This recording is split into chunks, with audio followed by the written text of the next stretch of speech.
Hafızlarımız da belgelerini aldılar. Ve bu güzel fotoğrafla taçlandırıyoruz efendim. Güçlü alkışlarımızla hafızlık merasimimiz devam edecek. Bütün öğrencilerimiz belgelerini alacak. Değerli hocalarımıza teşekkür ediyoruz. Başta muhterem Diyanet İşleri Başkanımız, Reis-ül Kur'an'ımız, Sayın Valimiz, bütün protokolümüze teşekkür ediyoruz.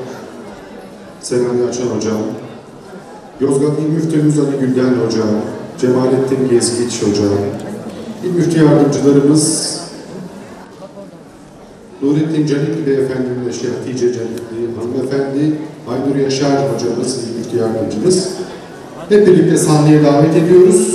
Değerli hocalarımızın bir hatıra fotoğrafı alacağız. Burada Çankaya'da hafızlarımızın merasimini yaptık ama bugün Ankara coşuyor adeta. Şimdi buradan Etimesgut'a gideceğiz inşallah. Orada da hafızlık merasimimiz var.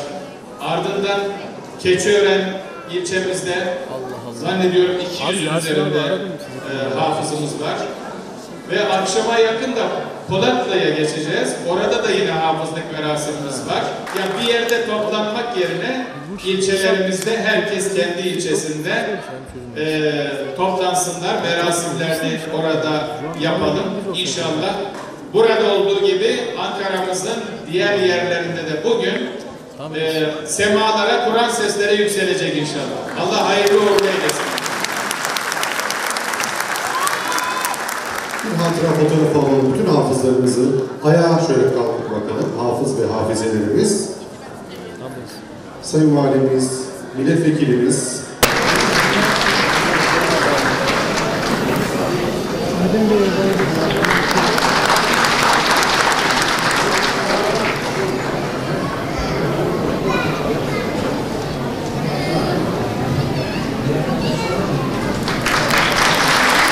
hafız ve hafize kardeşlerimize Sayın Cumhurbaşkanımız Recep Tayyip Erdoğan Beyefendi'ne ödül göndermişler.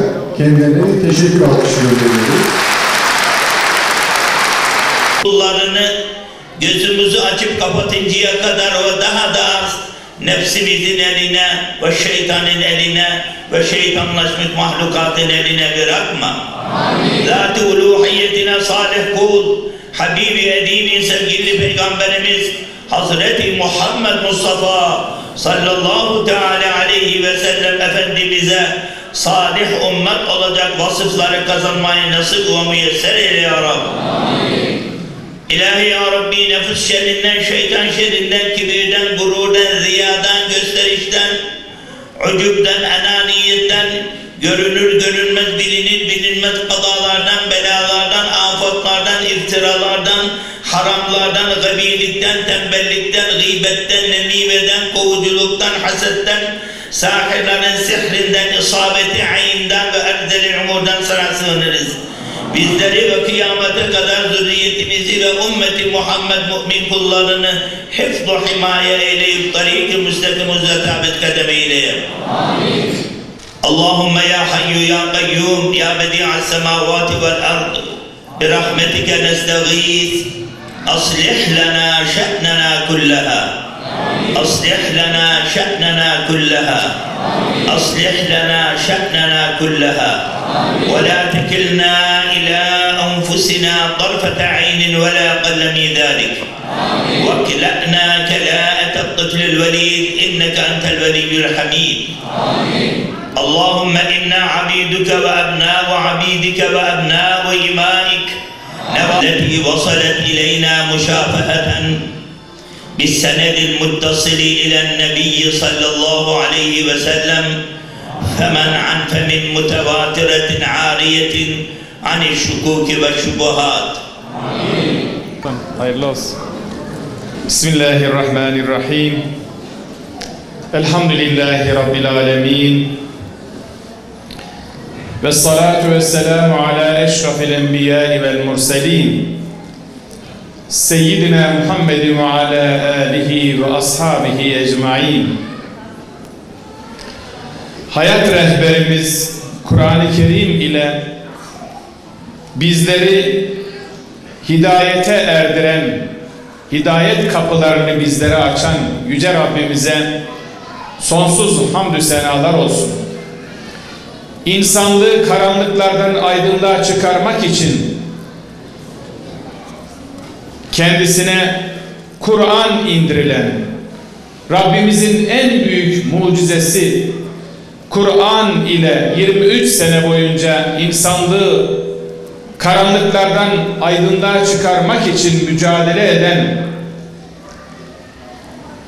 doğumunun 1451. seneyi devriyesini idrak ettiğimiz sevgili Peygamberimiz Hz. Muhammed Mustafa'ya sonsuz salat ve selam olsun.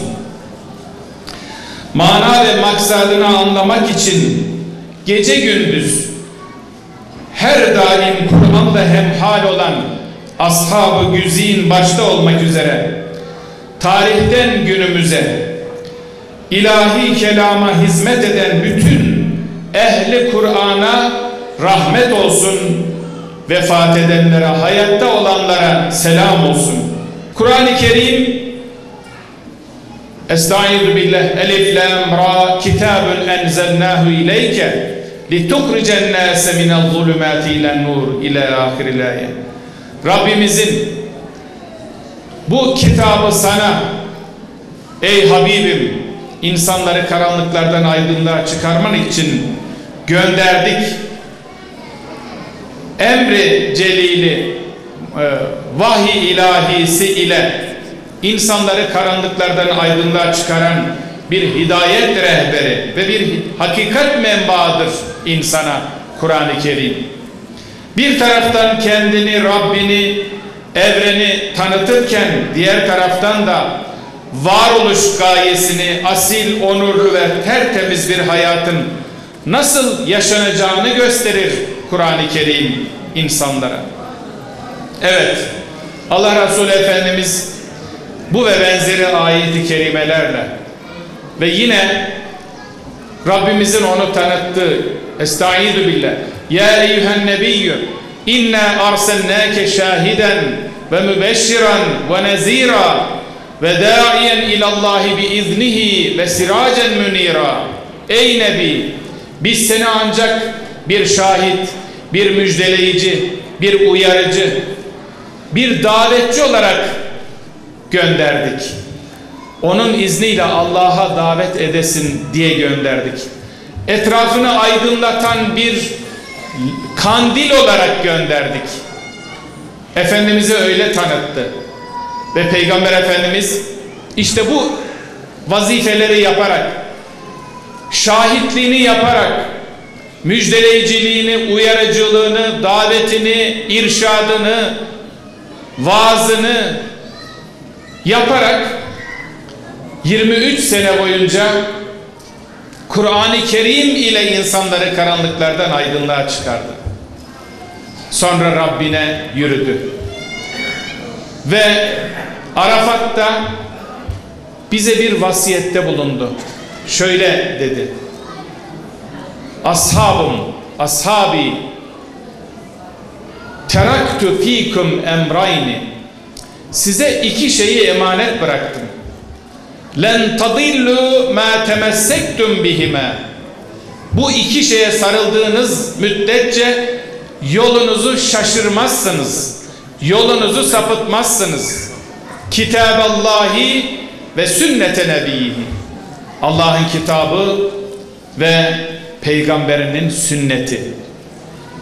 İşte hafızlarımız, Allah Resulü Efendimiz 23 sene boyunca Kur'an'la nasıl insanlığı karanlıklardan aydınlığa çıkarmak için üzerinde vazife olan şahitliğini, müjdeleyiciliğini, uyarıcılığını, davetini, irşadını nasıl yaptıysa bu emanet bizim üzerimizde şimdi. Allah Resulü'nün varisleri üzerinde. Allah Resulüne varis olmayı en çok hak eden de hafızlardır. Tebrik ediyorum hafızlarımızı. Allah Resulüne varis olmaktan daha büyük bir ünvan var mı yeryüzünde? Dünyevi ünvanların hepsini bir kenara koyun, bir tarafa koyun. Hafız olmak, hafız-ı kelam olmak, İşte ünvanların en büyüğü. Hafızlarımız bu ünvana sahip oldular. Gençlerimiz bu ünvana, kızlarımız bu ünvana sahip oldu elhamdülillah. Öyle diyor ya şair, hem de kendisi hafız Abdullah Nazırlı, diyor ki eşrefi ümmet olanlar hafızı Kur'an olur. Hafızı Kur'an olanın hafızı Kur'an olur. Demek ki eşrefi ümmet hafızlar. Ümmetin en şereflileri. İnşallah bu şerefi ömrünüz boyunca taşımak sizlere nasip olur. Son nefesinize kadar. Şahitliğinizi yapacaksınız. Uyarıcılığınızı, Kur'an-ı Kerim'i hayat rehberi olarak nasıl zihinlerinize yerleştirdiniz? Hayatınızı da Kur'an'a göre tanzim edeceksiniz. Ve insanların hayatlarını Kur'an'a göre tanzim etmelerine şahitlik edeceksiniz. Yardımcı olacaksınız. Sizin vazifeniz bu. Kur'an'ın hayat rehberi olduğunu bütün insanlığa tanıtmak. Sizleri şu ayeti kerimeyle de Rabbimiz sizlere bir müjde veriyor. Estaizu billah. İnna nahnu nezzelne zikra ve inna lehu lehafizun. Size verdiğimiz icazetnamenin, besmelenin hemen altında sağ tarafta bu ayeti kerime hat sanatıyla yazılmış durumda. Ömrünüz boyunca o müjdeyi icazetnamelerinizin üzerinde okuyacaksınız inşallah. Orada Rabbimiz buyuruyor ki Kur'an'ı biz indirdik, onun muhafızı biziz. Ama kim vesilesiyle? Hafızlar vesilesiyle. Siz vasıtasınız. Allah Teala sizin Kur'an muhafızları olduğunuzu ayeti kerimede buna işaret ediyor. Ne mutlu sizlere. Ve hadisi şerifte de Peygamber Efendimiz yine icazetnamenizde yazan meselüllezî yakra'ul Kur'âne ve huve hafizun lehu me'as sefaratil kiram. Kur'an-ı Kerim'i ezberleyen ve onu okuyan kimseler Allah'ın şerefli melekleriyle beraberdir. Şu müjdeye bakar mısınız? Melekler biz biliyoruz. Hafıza melekleri, kiramen katibin melekleri her an yanımızda. Yaptıklarımızı yazıyor. Hafıza melekleri bizi koruyor. Ama hafızlara yönelik Peygamber Efendimizin müjdesi Allah'ın şerefli melekleri ile beraberdir demek. Sürekli o melekler sizi muhafaza ediyor, sizi koruyor. Allah mübarek eylesin. Hafızlarımızı tebrik ediyorum. Hafızlarımızın hocalarını tebrik ediyorum. Annelerini, babalarını tebrik ediyorum. Hepsi fedakarlık yaptı. Hafız olmak ne kadar çetin bir işse hafız hocalığı da o kadar çetin bir iştir. Onlarla hep beraber oldular. Hafız ailesi olmak da o kadar çetin bir iştir. Rabbimiz bu merasime katıldığınız için bu sevaptan hepinizin pay almasını nasip eylesin diyorum. Tekrar hepinize hoş geldiniz diyorum. Hayırlı uğurlu olsun. Cenab-ı Hak hafızlarımızın hafızlığını bereketli eylesin, hayırlı eylesin inşallah. Muhterem Diyanet İşleri Başkanımız Profesör Doktor Caner Erbaş hocamıza şükranlarımızı arz ediyoruz. Bu arada Sayın